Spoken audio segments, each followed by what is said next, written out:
विश्वनाथ ममनाथ पुरारी, त्रिभुवन महिमा विदित तुम्हारी। मीन राशि के जो जातक हैं, शनि महाराज आपकी कुंडली में वक्री होने जा रहे हैं। शनि महाराज का वक्री होना मीन राशि के लिए बड़ा परिवर्तन माना जाएगा, क्योंकि इस समय मीन राशि के ऊपर 7.5 भी चल रही है शनि की, और इसी समय पे शनि का वक्री होना कितना बड़ा परिवर्तन करने जा रहे हैं मीन राशि में, एक एक करके सारी चर्चा बारीकी से मैं इस वीडियो में करूंगा। शनि महाराज की जो तीसरी दृष्टि है, 7वीं दृष्टि है, 10वीं दृष्टि है, और साथ ही साथ जो उनको एक अतिरिक्त दृष्टि मिलने जा रही है, वक्री होने के बाद जो दृष्टि प्राप्त होगी, वहां पर शनि महाराज क्या क्या प्रभाव डाल रहे हैं, वहां से आपको क्या क्या मिल रहा है, लाभ मिल रहा है या हानि पहुंच रही है आपको, एक एक करके बारीकी से चर्चा करूंगा। तो लास्ट तक आप इस वीडियो को जरूर देखिएगा। जय श्री महाकाल, मैं राहुल तिवारी आप सभी का आपका अपने इस चैनल में हृदय से स्वागत करता हूं। दोस्त, मीन राशि के जो जातक हैं, आपके जो स्वामी है वो है गुरु महाराज। शनि महाराज आपके कुंडली में वक्री होने जा रहे हैं। वक्री होने का मतलब होता है कि शनि महाराज के कार्य क्षेत्र में वृद्धि करना। मानो कि शनि महाराज के भी जो दृष्टियां है वो तीसरी, 7वीं, 10वीं है, लेकिन अब उनको एक अतिरिक्त दृष्टि मिलने जा रही है। वक्री होने पर उनके कार्यभार में वृद्धि हो जाता है। अब उनको 12वीं दृष्टि प्राप्त हो जाएगी। जिस भाव में बैठे हैं वहां देखेंगे, तीसरे भाव को देखेंगे, 7वें भाव को देखेंगे, 10वें भाव को देखेंगे, साथ ही साथ अब वो 12वें भाव को भी देखेंगे। जिस भाव में बैठे हैं उससे एक भाव पीछे, प्रथम भाव जहां पे वो जिस जगह पे विद्यमान है वो प्रथम भाव, और उससे ठीक एक कदम पीछे 12वें भाव को अब शनि महाराज देखेंगे। कब तक? जब तक वक्री रहेंगे।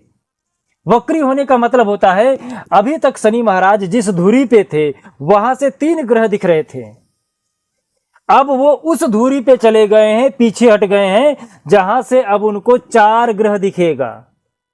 अपनी दूरी थोड़ा सा ग्रहों से बढ़ा ली है, जिसके वजह से लोग कहते हैं कि शनि महाराज वक्री हो गए हैं, उल्टा हो गए हैं।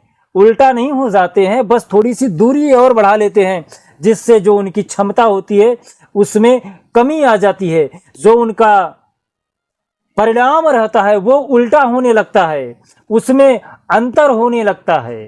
तो यहां पर शनि महाराज कुंडली के 12 भाव में विद्यमान है। 12 भाव जो आपके खर्चे का होता है, टैक्स का होता है, कर का होता है, जहां से आपके एक्सपेंस बढ़ते हैं, घटते हैं, जहां से आपको अतिरिक्त लाभ मिलता है, जहां से आप लंबी यात्राएं करते हैं, जहां के कारक देव राहु महाराज हैं, उस जगह पर शनि महाराज वक्री होने जा रहे हैं। शनि महाराज जिसके कुंडली में अच्छे भाव में बैठ जाते हैं, अच्छा परिणाम देते हैं, उसका सब काम अच्छा अच्छा अच्छा अच्छा ही होता रहता है। और जिसके भाव में गलत दृष्टि से बैठ जाएं, गलत परिणाम देने लग जाएं, तो बनता बनता काम बिगड़ने लगता है। अच्छी खासी जो जिंदगी होती है उसमें परेशानियों का मानो कि पहाड़ टूट जाता है।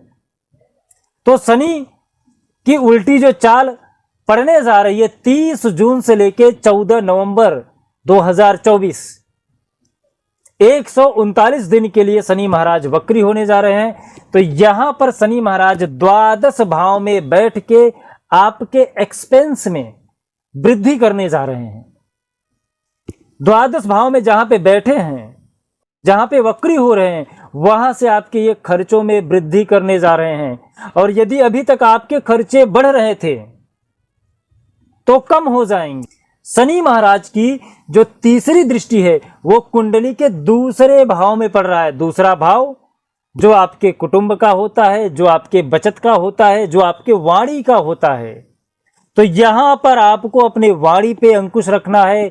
आप अपने बचत को लेके जो अभी तक आप टेंशन में चल रहे थे वो अब बढ़ने जा रहा है, और टेंशन आपका बढ़ने जा रहा है, क्योंकि शनि महाराज एक्सपेंस बढ़ा रहे हैं। जब एक्सपेंस बढ़ेगा तो बचत कम होगा और कम होगा। तो यहां पर आपको अपने बचत पे, निवेश पर ध्यान देने की आवश्यकता है। शनि महाराज कोई गलत परिणाम नहीं देते हैं, उनसे डरने की आवश्यकता नहीं है। बस हमें समझना है कि किसके वजह से गलत परिणाम दे रहे हैं। हम उस वजह को यदि सही कर लें, नक्षत्रों के हिसाब से हम उस ग्रह को क्या क्या चाहिए क्या क्या नहीं चाहिए, यदि हम उसको सही कर लें तो हमारी जितनी भी कुंडली है, जो भी गलत रिजल्ट हमें मिल रहा है वो हमें अच्छा मिलने लगता है। तो यहाँ पर आप अपनी वाणी पे कंट्रोल करिएगा। अपने जो कुटुंब के लोग हैं, ब्लड रिलेशन में जितने लोग आते हैं, उनके साथ थोड़ा सा समन्वय स्थापित करिएगा। वाद विवाद में मत पड़िएगा। जब तक शनि महाराज वक्री हैं तब तक आप अपने ऊपर थोड़ा सा वाणी के ऊपर, बचत के ऊपर, खर्च के ऊपर कंट्रोल रखिएगा। आपके जो शनि है वो आपको अच्छा परिणाम देना प्रारंभ कर देंगे। साथ ही साथ शनि महाराज की जो 7वीं दृष्टि है वो आपके कुंडली के 6ठे भाव पे पड़ रहा है, शत्रु के भाव पे पड़ रहा है। यहाँ पर जो आपके शत्रु हैं उन पे आपको थोड़ा सा इस समय, जब तक वक्री हैं, विजय प्राप्त करने पे आपको थोड़ा सा परेशानियों का सामना करना पड़ सकता है। विजय आपका निश्चित होगा, अंत में आपका विजय होना निश्चित है, लेकिन थोड़ी सी परेशानी बढ़ेगी। आपको बीच में ऐसा एहसास भी होगा कि मैं हार रहा हूं। तो आप इस भ्रम से निकल जाइए कि आप हार रहे हैं। परेशानी होगी, मुसीबतें आएंगी, लेकिन आप जीत जाएंगे, क्योंकि शनि महाराज जब जब कुंडली के 6ठे और 12वें भाव में बैठते हैं तब तक जो आपके शत्रु रहते हैं वो आपसे परेशान ही रहते हैं। जब तक वो वहां से गोचर नहीं करेंगे, हटेंगे नहीं, तब तक आपके जो शत्रु रहेंगे वो आपसे हमेशा परेशान रहेंगे। शनि महाराज की जो 10वीं दृष्टि है वो आपके कुंडली के भाग्य के ऊपर पड़ रहा है। भाग्य आपका उतना ज्यादा, जब तक वक्री है तब तक आपको मेहनत के ऊपर आपको भरोसा करना है, भाग्य के ऊपर भरोसा नहीं करना है। यदि आप अच्छे तरीके से मेहनत करेंगे, अच्छे भाव से मेहनत करेंगे, तो निश्चित रूप से आपको जो परिणाम मिलेगा वो सुखद मिलेगा। शनि महाराज की जो 12वीं दृष्टि है, 12वीं दृष्टि है, वो आपके कुंडली के 11 भाव पे पड़ रहा है, लाभ के ऊपर पड़ रहा है। अब जब आपका बचत कम हो जाएगा, खर्चे बढ़ जाएंगे, शत्रुओं से आपको बीच बीच में परेशानियों का सामना करना पड़ेगा, तो आपके लाभ का प्रमाण बढ़ सकता है क्या? नहीं बढ़ेगा, लाभ का प्रमाण घटेगा। तो यहां पर आपको उपाय कर लेना है। मीन राशि के जो जातक हैं, आप अभी परेशानियों से जूझ रहे हैं, इसलिए आपको थोड़ा सा शनि को शांत कर लेना चाहिए। और यदि किसी के कुंडली में अंतरदशा में, दशा में राहु चल रहे हैं, तो भी आपको 7.5 चल रही है, निश्चित रूप से राहु को भी शांत कर लेना चाहिए। यदि आपके अंतरदशा में, दशा में राहु चल रहे हैं तब। तो यहां पर शनि को शांत करने के लिए क्या करें? शनि को शांत करने के लिए आप उनका जो सबसे प्यारा मंत्र है, ओम प्रांग प्रिंग प्रोंग सह शनिश्चराय नमः, इस मंत्र का आप जाप करिए। साथ ही साथ ओम सम शनिश्चराय नमः, इस मंत्र का जाप कर सकते हैं। और सबसे बढ़िया जो उपाय है वो मैं आपको बता देता हूं, आप छाया दान जरूर कर दीजिएगा। छाया दान में क्या करना पड़ेगा?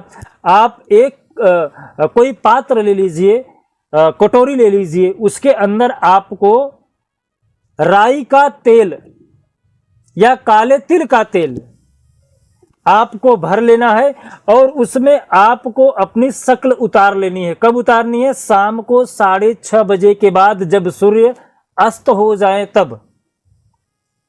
जब सूर्य अस्त हो जाए तब आपको उस तेल में अपना मुख देख लेना है, अपना छाया उतार लेना है, और उस छाया को शनि को मान के आपको छाया दान करना है। आपको यह कहना है कि भगवान, मेरे से जो भी गलतियां हुई हैं, मैं उसके लिए अपराधी हूं, मुझे आप क्षमा करिए।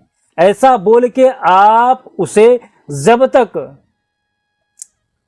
ये आपका वक्री की अवस्था है, वैसा हर शनिवार के दिन कोशिश करिए कि आप किसी पीपल के पेड़ के नीचे आप रख दीजिए, छाया दान कर दीजिए, या किसी मंदिर में रख दीजिए जहां पे शनि भगवान की मूर्ति हो। मात्र इतना करने से देखेंगे कि आपके लिए बहुत ही बड़ा परिवर्तन होगा। यदि आपके मन में और कोई क्वेश्चन है तो आप हमसे कमेंट में पूछ सकते हैं। साथ ही साथ ये वीडियो कैसा लगा कमेंट करके जरूर बताइएगा। जय श्री महाकाल। आपका दिन शुभ हो, स्वस्थ रहें, मस्त रहें।